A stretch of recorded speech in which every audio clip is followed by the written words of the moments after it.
여러분 안녕하세요. 찾아가는 새벽기도 시카고의 수사랑교회 조선영 목사입니다. 오늘도 변함없는 주님의 은혜와 평강이 저와 여러분의 삶의 종일 풍성하기를 기도합니다.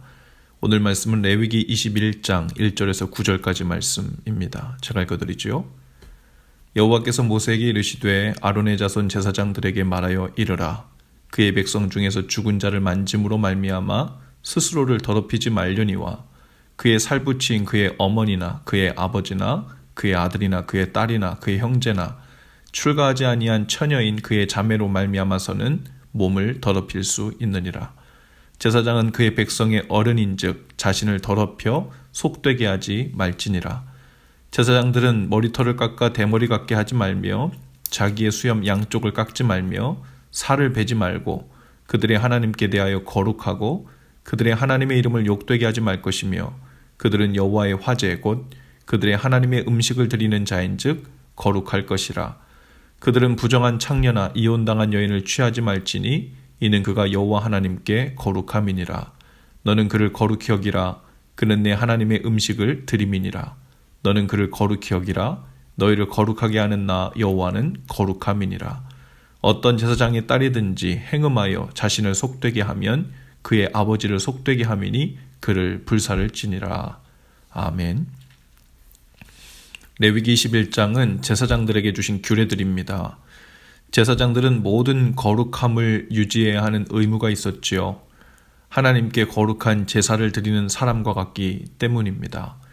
적절한 비유를 들기가 쉽진 않지만 그 옛날 날마다 왕에게 음식을 진설하던 신하는 특별히 그 몸과 마음가짐을 조심해야 했던 것과 일반일 것입니다. 왕에게 음식을 진설하던 사람은 다른 누구보다도 주의하여 손을 깨끗이 씻어야 하고 몸에서 땀냄새 등이 나지 않도록 목욕도 하고 진설하기 전에 땀 흘리는 일도 피해야 할 것이었죠. 왕에게 음식을 내오면서 그 옷차림이 단정하지 못하거나 자기 마음대로 머리 스타일도 하고 옷도 구멍난 옷을 입고 슬리퍼를 끌고 나온다면 안 될 일이었죠.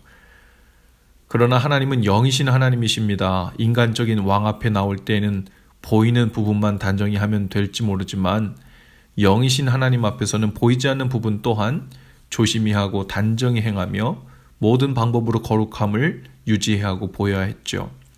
1절에서 3절까지는 제사장이 죽은 자를 만짐으로 자신을 더럽히지 말 것에 대해 말씀하고 있습니다. 즉 장례를 치르는 일에 대해서 말한 것이죠. 성막 제사의 거룩한 직무를 맡은 자들이므로 백성들 중에 죽은 자로 인해 자신을 더럽히지 말아야 했고 단 부모나 자녀나 형제나 결혼하지 않은 친자매의 장례를 치르는 일은 허용되었습니다. 처가의 장례를 치르는 일도 금지된 것으로 보입니다. 5절과 6절에서는 외모와 몸가짐에 대해서도 조심하고 단정히 행하라는 의미인데요.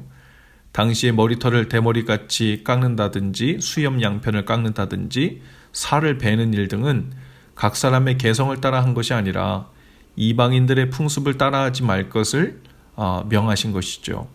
제사장은 인격적으로나 도덕적으로 흠이 있는 아내를 취하지 못하도록 했는데요. 7, 8절입니다.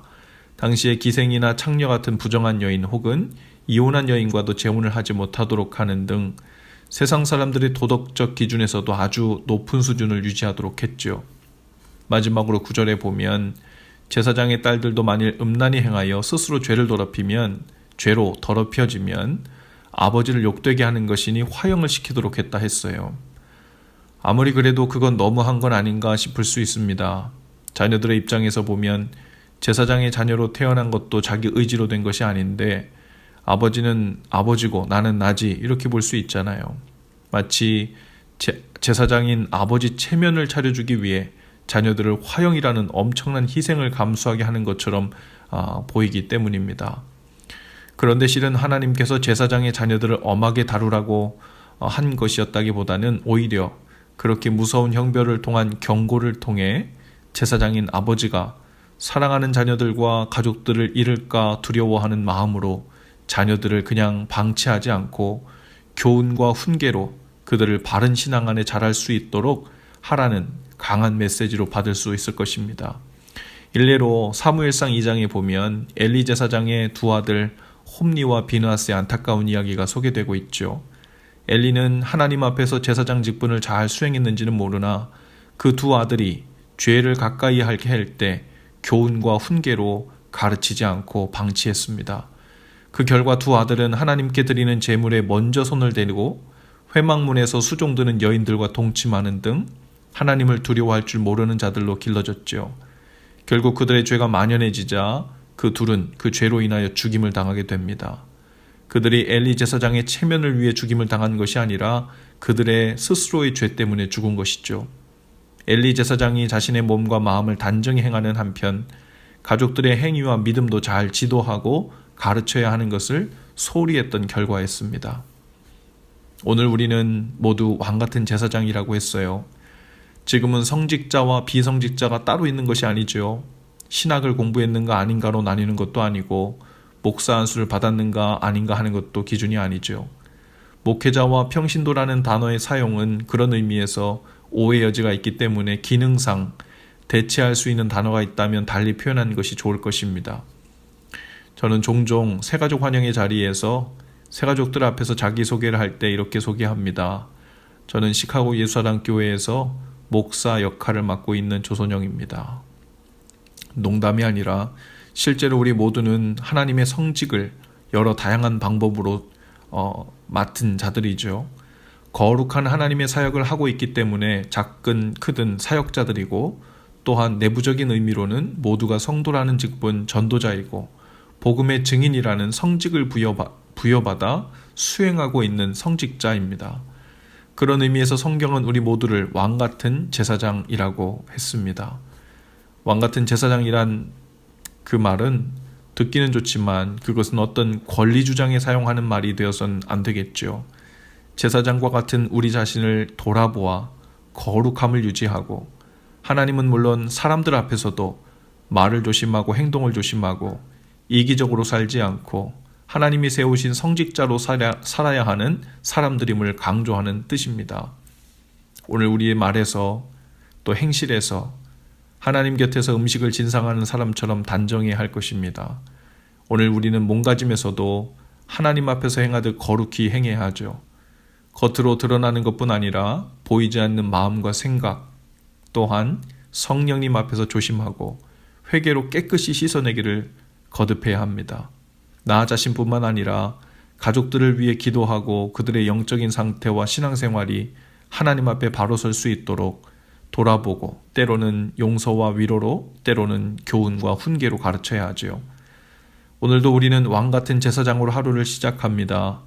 그 거룩한 부담감이 우리 자신을 살리고 우리 가정을 살리며 우리 자신을 더욱 살펴 주님 곁에 가까이 붙어 있도록 도와줄 것입니다. 그 거룩한 부담감으로 주님 앞에서 자신을 살피며 나아가는 또 하루를 시작하는 저와 여러분 다 되실 수 있기를 주님의 이름으로 축복합니다. 기도합시다. 주님, 왕같은 제사장으로 부르신 은혜를 기억하며 주님 앞에 나아갑니다. 우리 자신을 살펴 거룩함에 머물게 하시고 우리의 입술과 손과 발 그리고 마음과 생각까지 힘써 살피며 단정히 행하는 저희가 되게 하옵소서. 믿는 사람들뿐 아니라 믿음이 없는 세상 사람들에게도 본이 되는 삶을 살도록 이끌어 주옵소서. 예수님 이름으로 기도합니다. 아멘. 여러분 오늘도 예수 사랑으로 화이팅입니다. 저는 다음 주 화요일 아침에 다시 찾아오겠습니다.